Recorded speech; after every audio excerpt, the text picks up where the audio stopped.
Today we're going to cover the Columbia River knifing tool Hissatsu blade. Now, Hissatsu, when you translate it, means, make sure I'm reading it right,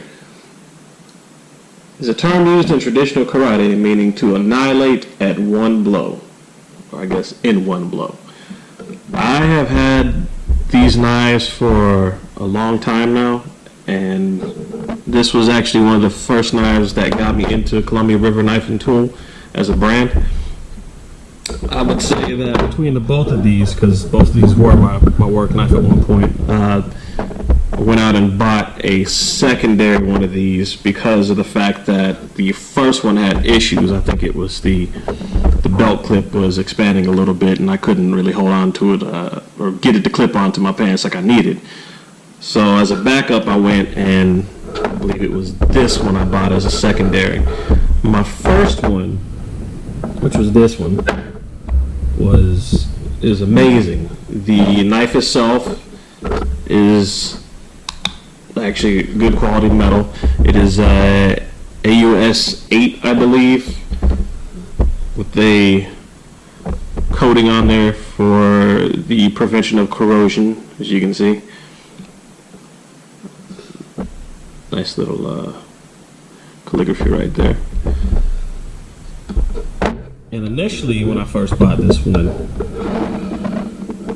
it did have a nice little snap to it. It's aggressive snap, seeing as how it's a drop point knife. Whenever the blade came out, it was literally almost like a warning. It said, "I mean business." For example, "I mean business." Anytime you hear that, that means that, hey, time to stand down, things are about to get really serious, or let's leave this person alone. This is back when I was this was back when I was carrying foldable knives, which every now and then I still do carry a foldable, but for the most part I usually try and stick with fixed blades now. But overall, the blade length, if I remember right, is about a little bit over 3 inches. Handle length is about 5 inches, so all in all together, the whole entire knife is about 8 inches total. I remember when I first got this, it was sharp right out the box. There was no time to play around and get yourself cut because it literally, in order for this knife to even cut you, all I had to do was think about it. It was almost like the knife itself had a personality. And if you were not careful and didn't respect it, you could really just sit back and plan on getting cut by it. So, and over time, I have come to love this style of knife. I believe it was created by, was it James Williams? Yep, James Williams is the one that created this style of knife. But this is my very first Columbia River knife. And all in all, I mean, this thing has gone through hell and back.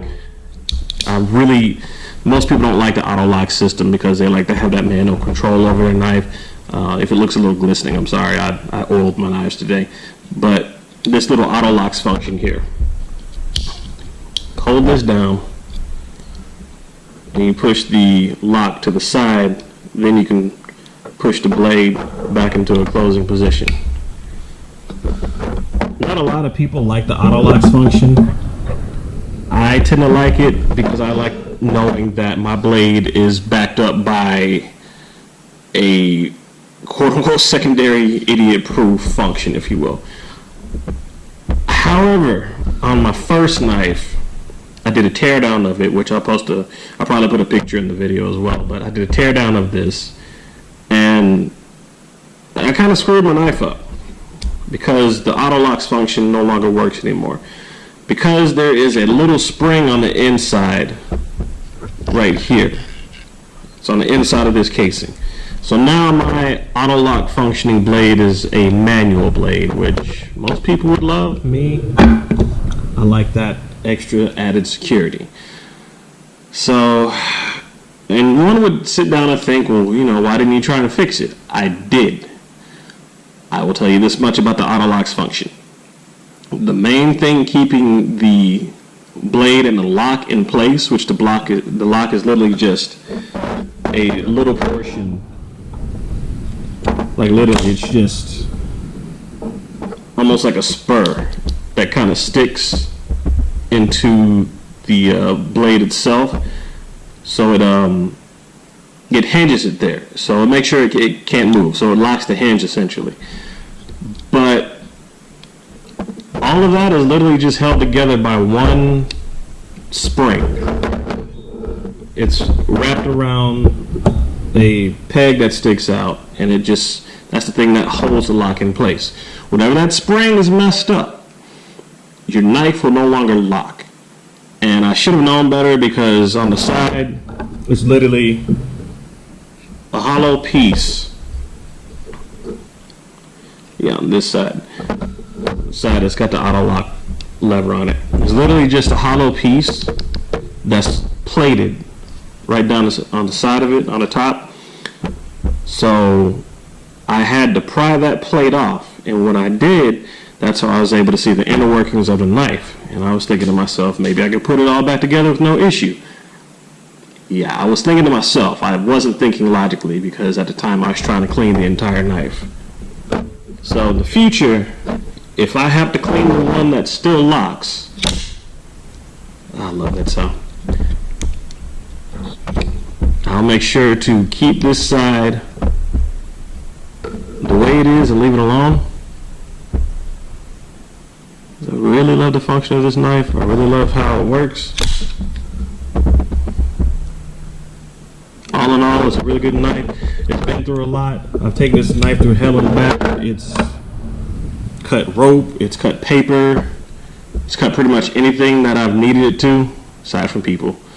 And I will highly recommend it no matter what, because once again, that's the first knife I've ever used whenever I got in the Columbia River Knife and Tool, and it has done me well since, when did I start this job? This was back in 2000. I started in 2006, so I would say I've had this knife for close to 10 years, maybe a little bit less than 10 years, but still, it's held up to the test of time. And it's very beautiful. I love the design on it. I love the finishing on it. And I love how the blade is sturdy. It doesn't really feel like it'll break. So it's just a good, reliable knife all around. It's good for EDC as well. And I just highly recommend it if you just want something to walk around with and need something that's going to help you in your everyday carry life.